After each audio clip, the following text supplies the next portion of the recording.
Hello from Athens. I'm Gianna Andronopoulou, the General Manager at Microsoft for Greece, Cyprus and Malta, and we have here with us today Mr. Christos Megalou, CEO of Piraeus Bank. Welcome, Christos. Today our topic will be Frontier AI, and I'm very excited for this discussion for two reasons. Number one, because Piraeus Bank, your bank, has been actually a benchmark in Greece and also in Europe on leveraging an AI-first strategy.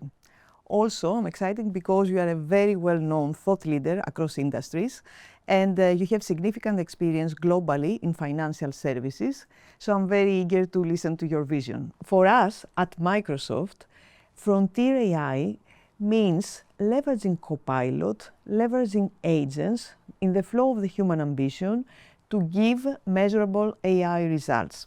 And this is done in a trusted way, observable, and with using the enterprise's own data. So, for you, what Frontier AI means? Gianna, thank you for having me at Microsoft offices in Athens. At Piraeus, we have 3 million digital customers. Out of them, 40% are using our AI-enabled digital platform on a daily basis. Impressive ratio, even for fintech standards. So how your AI journey began? It all started with a decision to actually implement Microsoft Copilot, initially as a test case and then later further up.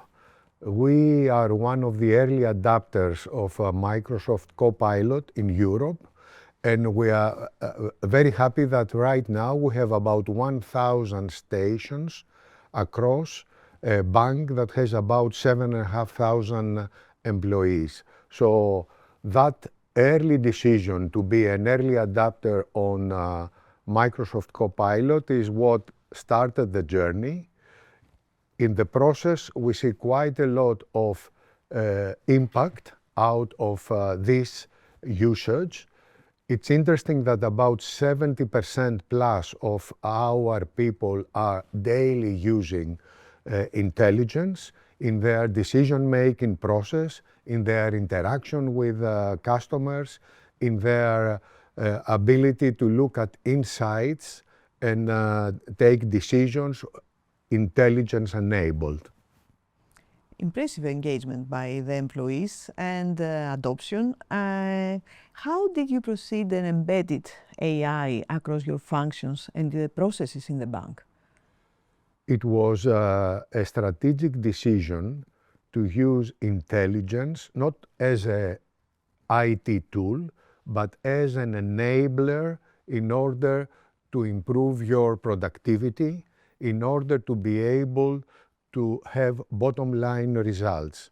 We are investing a significant amount of money year over year in actually implementing and embedding intelligence into the organization, and we measure results in the best possible way. So, an early adoption, but combined with a full value-driven approach, not only the promise, but the outcomes as well.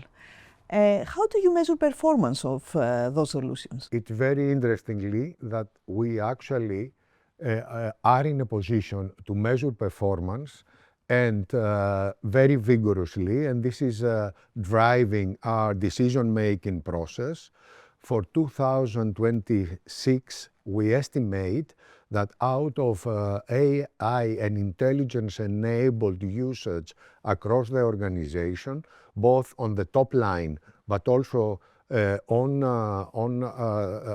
the operating expenses side, we are estimating about 120 million euros benefit out of the use of intelligence in an organization that makes about $1.2 billion profit after tax year over year. So let's call it initial impact around 10-15% on our bottom line out of this use of intelligence across the board in the organization. Concrete business outcomes and only at the first steps. So what do you think and what is your direction on scaling this impact within this organization?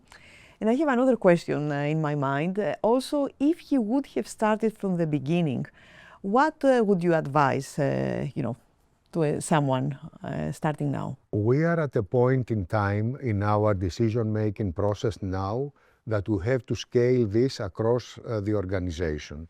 We have seen the use cases, we have seen the benefit.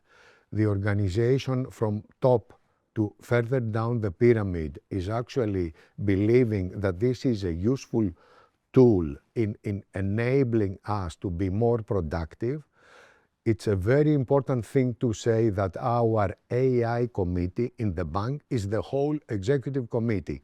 So the executive committee of the bank, each one of them believes that there is a use case for every function of the bank to use intelligence to improve productivity, to improve performance, to improve bottom line results.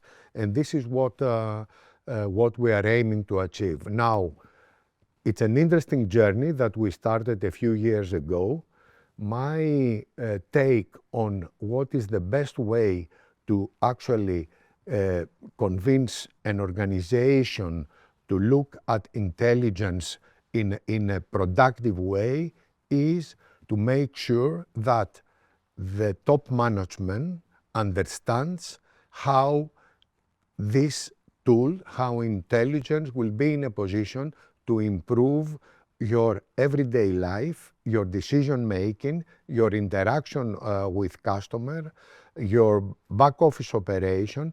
And once the top believes that this is something that will produce results, then it can be disseminated in the whole organization. It is important for the day-to-day people that are interacting with customers to believe that this is a very useful tool that can help them, can give them the insights to improve their interaction with customers, to be more intelligent themselves through the use of intelligence in facing the customer and making sure that this is delivered in a concise and a productive way. And that's how, at the end of the day, you will see this disseminating in the organization. Christo, we are very honored to be part of your vision and part of your journey as Microsoft.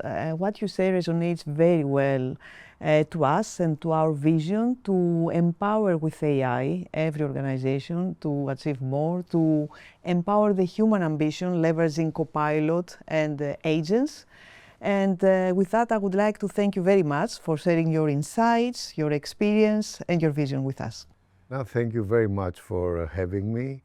I just wanted to close by saying that as banking becomes more intelligent, artificial intelligence will be a key enabler in customer interaction, in productivity, in making sure that actually you produce sustainable results.